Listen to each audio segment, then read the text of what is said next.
अनजान की विरह वेदन हेतु भूतान द्रागा कलैय सदशोक वनी वृक्षान लंकालका निवघनानुदपाट यदियस्तम हेम सुंदर कपिम प्रणमामि पुष्ट्यै तम हेम सुंदर कपिम प्रणमामि पुष्ट्यै।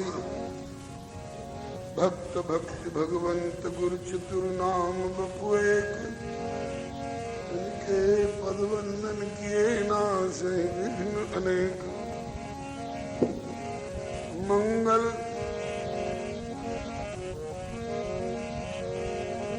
मंगल भवन अमंगल हारी द्रवौ सुदशरथ अजिर बिहारी। मंगल मूर्ति मारुति नंदन सकल अमंगल मूल निकंदन। पवन तनय संतन हितकारी हृदय विराजत अवध बिहारी। भक्त भक्ति भगवंत गुरु चतुर नाम बपुए उनके पद वंदन किए नासे विघ्न अनेक। श्री गिरिजापति गिरिजा गणेश शेष शारद श्रुति व्यास वाल्मीकि पद पंकज नित ध्यान में। द्वादश भागवताचार्य चतुः संप्रदायाचार्य श्री शंकर आचार्य को सपरिकर मनाऊं मैं। तुलसी कबीर सूर नाभा प्रियादास मीरा श्री नानक चैतन्य जू को अनुगत रहा हूं मैं। दीजय वर सब मिल मोहि मन वच क्रम छल तज नित परिकर सह हरि हरि यश भरि भरि गाऊं मैं। जय जय गुरुदेव विश्वामित्र के प्रतीक राम तारक प्रदाता श्री चरित्रवन बिहारी की। जय जय गुरुदेव भक्तमाल के स्वरूप सानुकूल सर्वभांति सदा सब सुखारी की। जय जय गुरुदेव वासवंशी वट यमुना तट उत्कट आदर्श संत सेवा व्रतधारी की। जय जय गुरुदेव फलाहारी राम लीला व्रती आचार्य व्यास सर्व संत रूप धारी की। बोलिए प्रेम से श्री भक्ति भक्त भगवान की जय। श्री गुरुदेव भगवान की जय। श्री आचार्य चरण की जय। श्री भगवन नाम संकीर्तन की जय। राम रसिया श्री हनुमंत लाल की जय। श्री उमा महेश्वर भगवान की जय। श्री सनातन धर्म की जय। श्री गौ माता की जय। श्री भारत माता की जय। अपने अपने श्री गुरु गोविंद की जय। श्री सर्व संत वैष्णव भगवान की जय। सीताराम जय सीताराम।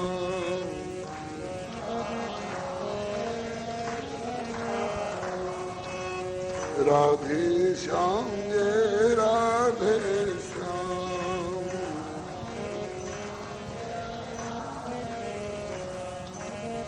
सीताराम जय सीताराम।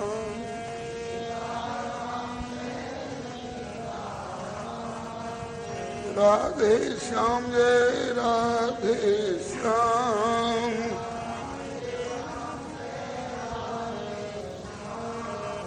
सीताराम जय सीताराम।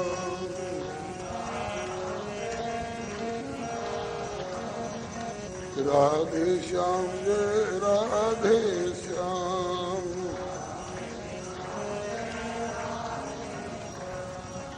सीताराम जय सीताराम।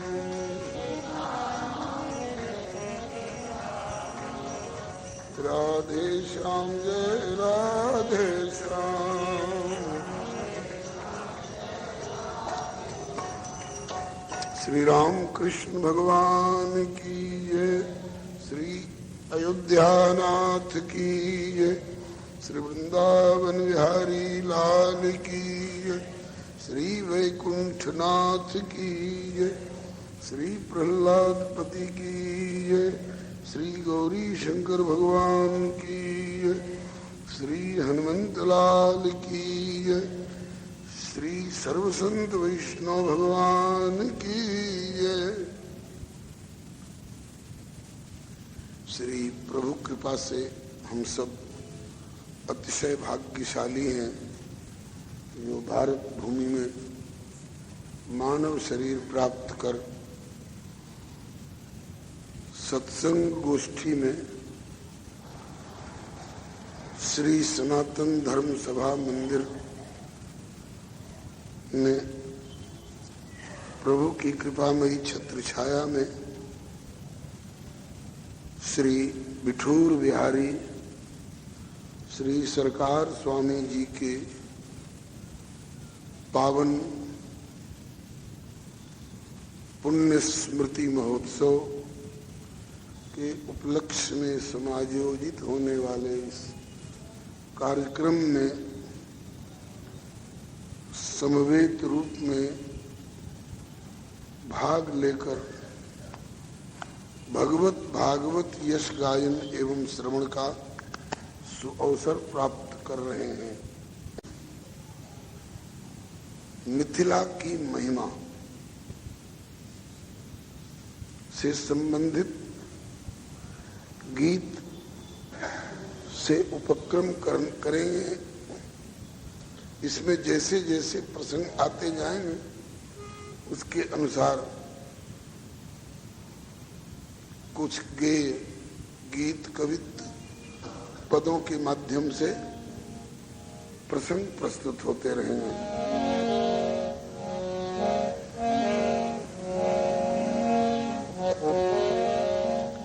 मेरे मिथिला देश में हरि धारे दुर्लभेश याते यही उपासना चाहिए हमें हमेश। जो सुख भा सीमात मन देख राम बरवेश सो न सकहीं कही कल्प शत सहस शारदा शेष।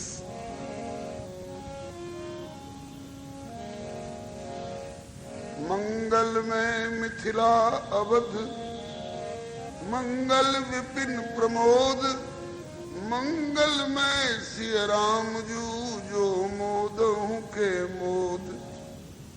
मासन में अगहन अधिक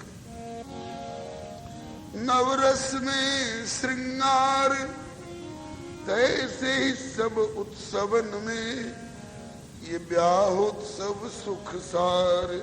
सियावर रामचंद्र की जय। हिमालय उत्तर में, गंगा माता दक्षिण में, शालिग्रामी गंडकी जी पश्चिम में और कौशिकी जिसे आजकल कोसी नदी कहते हैं ये पूरब में। इन चारों के बीच का जो क्षेत्र है उसी को मिथिला भी कहते हैं और उसी को तिरहुत भी कहते हैं।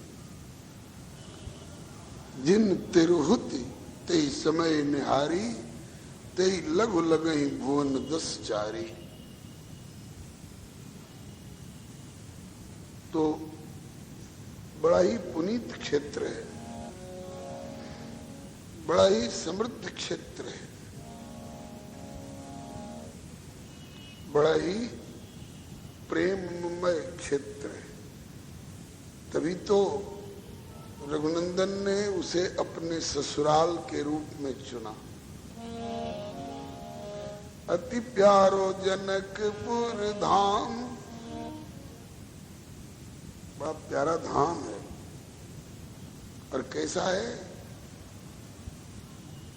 अति प्यारो जनकपुर धाम। ताली न बजाएंगे, केवल वाणी से सेवा करेंगे, क्योंकि तालियां मिलकर नहीं बजने के कारण शब्द ढक जाते हैं, और शब्द ढक जाएंगे तालियों में तो उस समय के उस रसोल्लास से वंचित रहना पड़ेगा। इसलिए वाणी से ही सेवा करेंगे। अति प्यारो जनकपुर धाम, धरणी कोटि को है।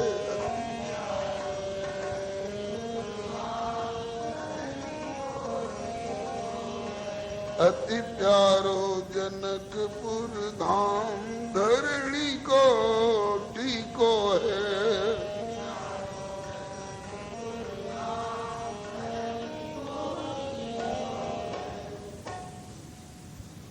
धरणी पृथ्वी देवी,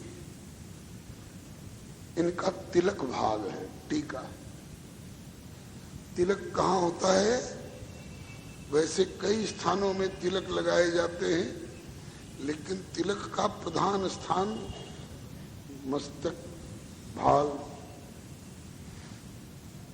तो धरणी के और भाग जो हैं, कोई चरण भाग है, कोई हस्त भाग है, कोई कटिप प्रदेश है, और सबके ऊपर विराजने वाला तिलक ये मिथिला है। एक श्लोक में सप्तपुरियों का वर्णन आता है।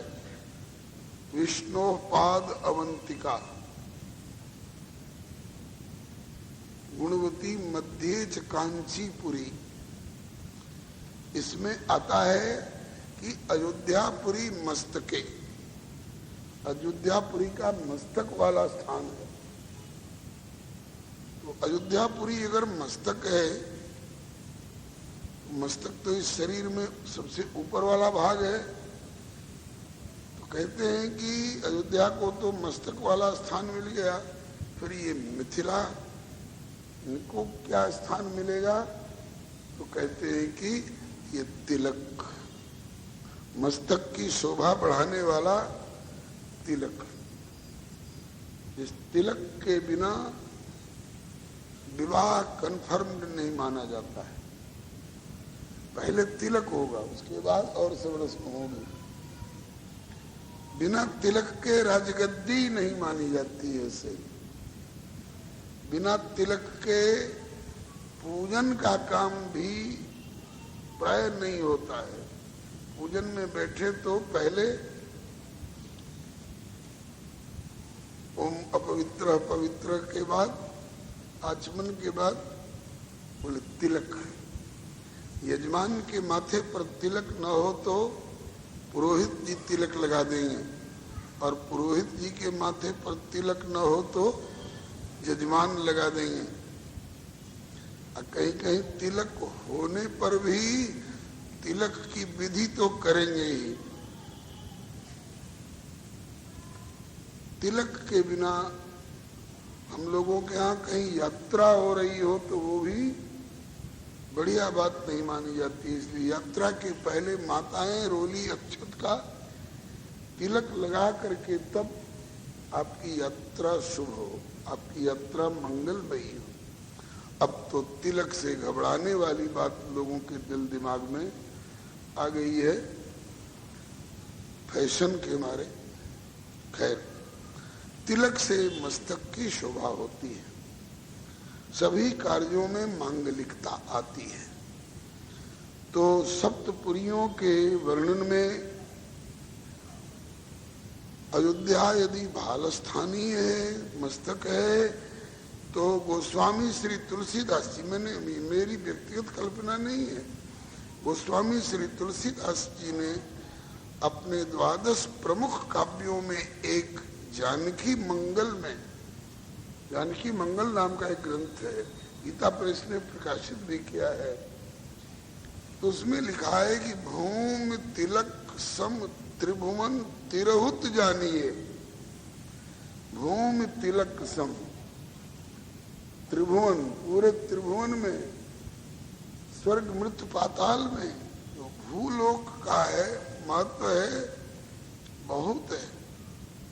और उस भूलोक में भी भूमि देवी का हाल स्थान श्री अवध है। तो मिथिला जो है ये तिलक स्थानीय है। भूमि तिलक सम त्रिभुवन तिरहुत जानी है। वही बात इस पंक्ति में बताई गई। अति प्यारो जनकपुर धाम धरणी को ठीको है।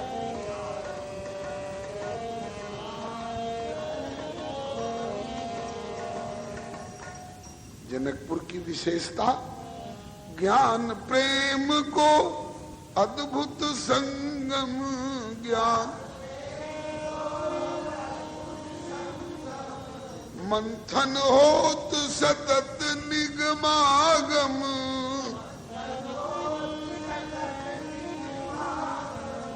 मुनिजन मन विश्राम धरणी कोटि को है।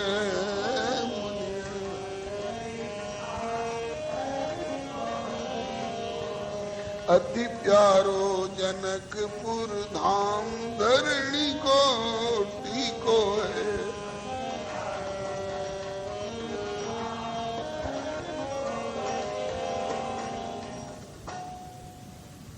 कहीं ज्ञान का अभाव होता है, प्रेम की प्रधानता होती है। कहीं प्रेम का अभाव होता है, ज्ञान की प्रधानता होती है। कहीं ज्ञान और प्रेम दोनों लुप्त जैसे दिखाई पड़ते हैं।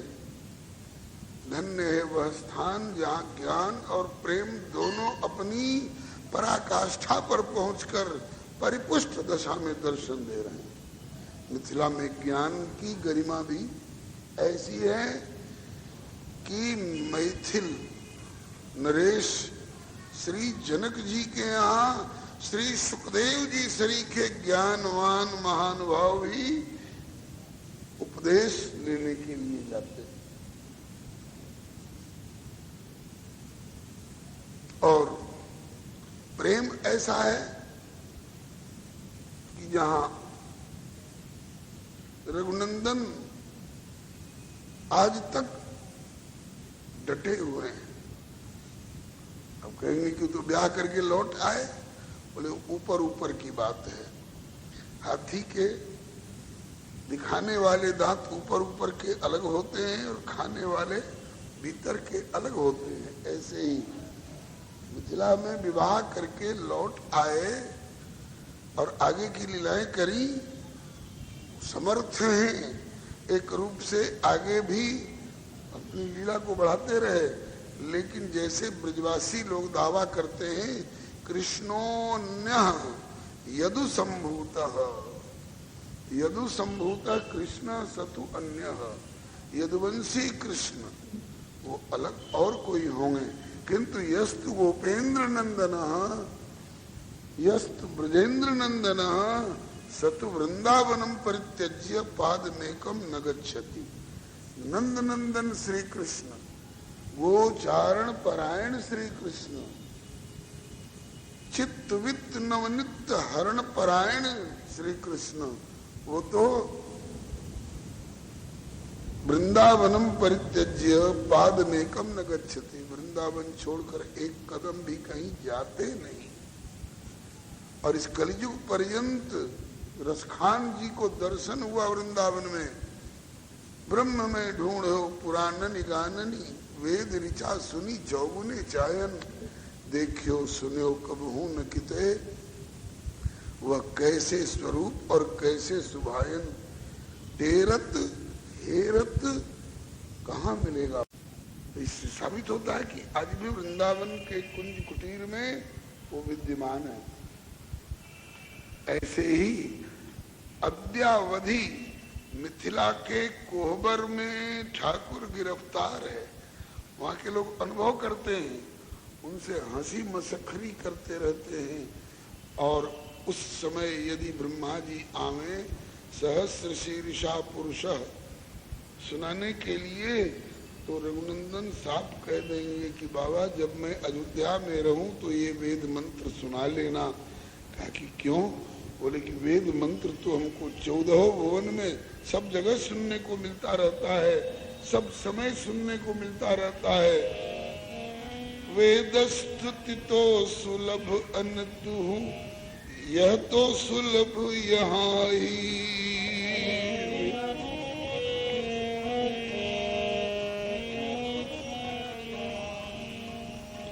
यह रस स्वाद मधुर गारी को और ठोर कहूं नहीं।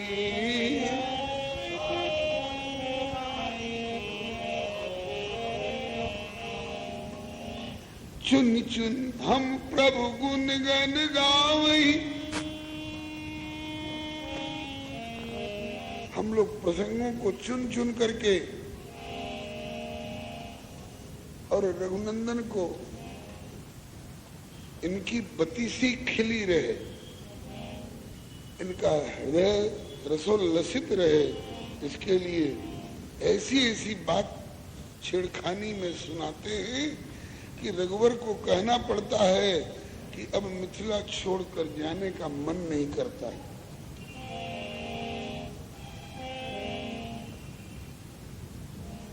तो ये विशेषता है मिथिला की। रघुनंदन यहाँ अद्यावधि विराजमान है। अजहू नित्य विल सत को वर्म, नित्य किशोर किशोरी, उदय अस्त से रहित, नित्य सत्य सनातन जोड़ी। आज भी मिथिला के कोवर में विराजमान है। मिथिला के रसिकों को दिखाई पड़ते हैं।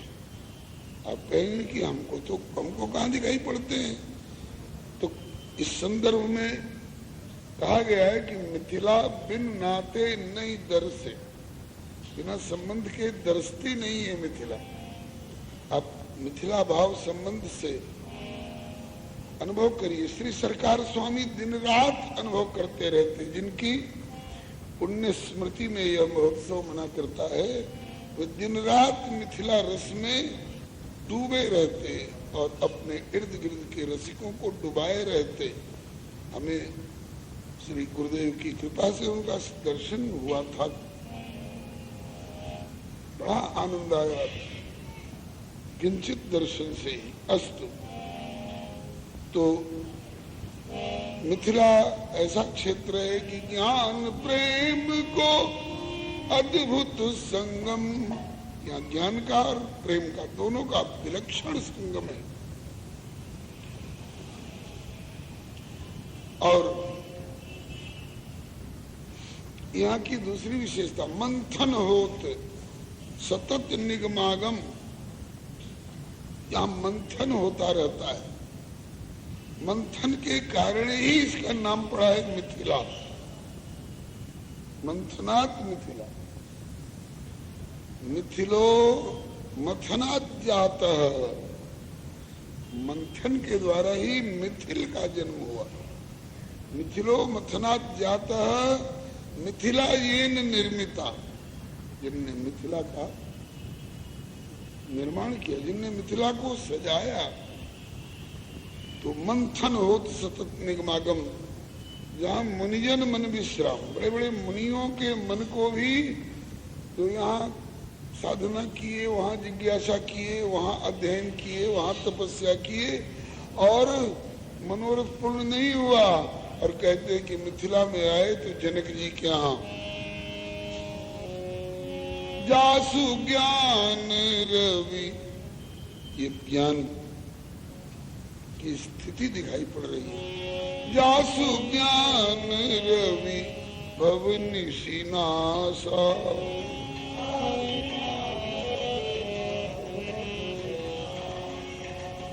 वचन किरण मुनि कमल विकासा।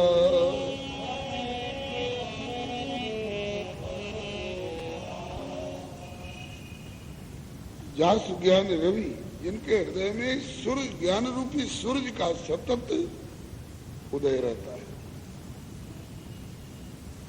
जासु ज्ञान रवि भव निशिनाशा, भवरूपी घोर तमोमयी रात्रि अन्यत्र बनी रहती होगी, लेकिन मिथिला में आकर जनक जी के सामने जो बैठ गया उसकी भवरूपी रात्रि का विनाश हो गया। उसके यहाँ उदय ही उदय, अस्त का कोई काम ही नहीं। जासु ज्ञान रवि भव निशिनाशा, कैसे मालूम हुआ? बोले जिनके वचन किरण। हृदय में ज्ञान अगर है, मस्तिष्क में ज्ञान अगर है, तो कैसे पता चलेगा कि इनके भीतर ज्ञान रूपी सूर्य विराजमान है? बोले वचन किरण। उनके वचनों से पता चल जाता है कि हाँ ये ज्ञानी है। ज्ञानी ही नहीं है, ज्ञानी शिरोमणि है, क्योंकि इनके दो शब्दों से मुनि कमल विकासा, मुनि रूपी कमल विकसित हो जाते हैं। ये ज्ञान की स्थिति है मिथिला की। तो ज्ञान प्रेम को अद्भुत संगम,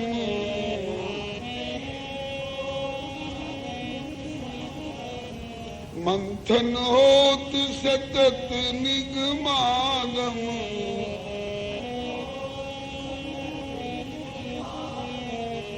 मुनि जन मन विश्राम धरणी को टीको है।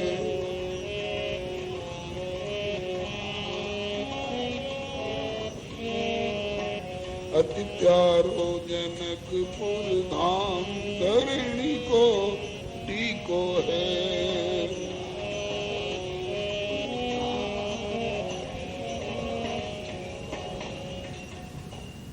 वहां की भूमिका इतनी बढ़िया है कि श्री आदि शक्ति जय जग उपजाया, आदि शक्ति छवि निधि जग मूला, उद्भव स्थित संहार कारिणी क्लेश हारिणी सर्वश्रेयस्करी जानकी ने जिसे अपने जन्मभूमि के रूप में अपनाने के लिए पसंद किया। जहाँ प्रगटी श्री जनक नंदिनी,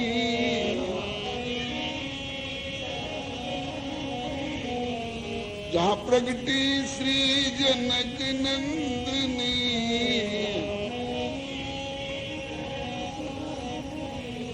प्रणत जनन हित भव निकंदनी, प्रणत पूरक जन मन काम धरणी को टीको है।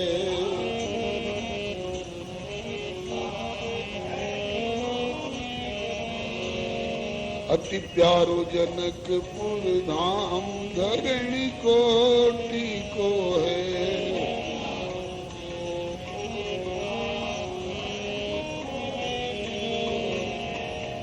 जहाँ श्री जनक नंदिनी प्रकट हुई, जो प्रणत यानी प्रकर्षण इनके चरणों में जो नत हो जाते हैं, उन लोगों के भव को निकंदन कर देने वाली है। अब पुनरपि जननम पुनरपि मरणम का चक्कर नहीं रहेगा जो जानकी के सन्मुख प्रणत हो जाए। और वहां की विशेषता, जहाँ नृप जनक धनुष प्रण ठान्यो,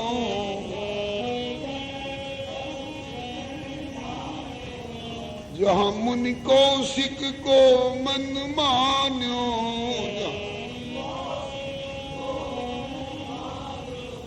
और तो और जहाँ रमी गए लक्ष्मण राम धरणी को टीको है।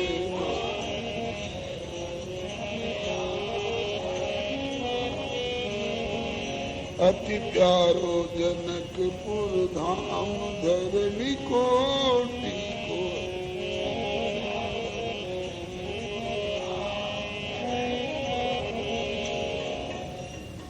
जहाँ के राजा ने धनुष यज्ञ का प्रण ठाना, इसके अलावे विश्व में कहीं धनुष यज्ञ आपने सुना होगा? अश्वमेध यज्ञ सुना गया होगा, राजसूय यज्ञ सुना गया होगा, महारुद्र यज्ञ सुना गया होगा, सतचंडी यज्ञ सुना गया होगा, लेकिन धनुष यज्ञ सुन करके और की कौन कहे? स्वयं यज्ञेश्वर कहलाने वाले भगवान श्री राम चौंक गए हैं। धनुष यज्ञ न कहीं वेद में चर्चा, न कहीं पुराण में चर्चा, ये धनुष यज्ञ कैसा? धनुष यज्ञ सुनी रघुकुल नाथा,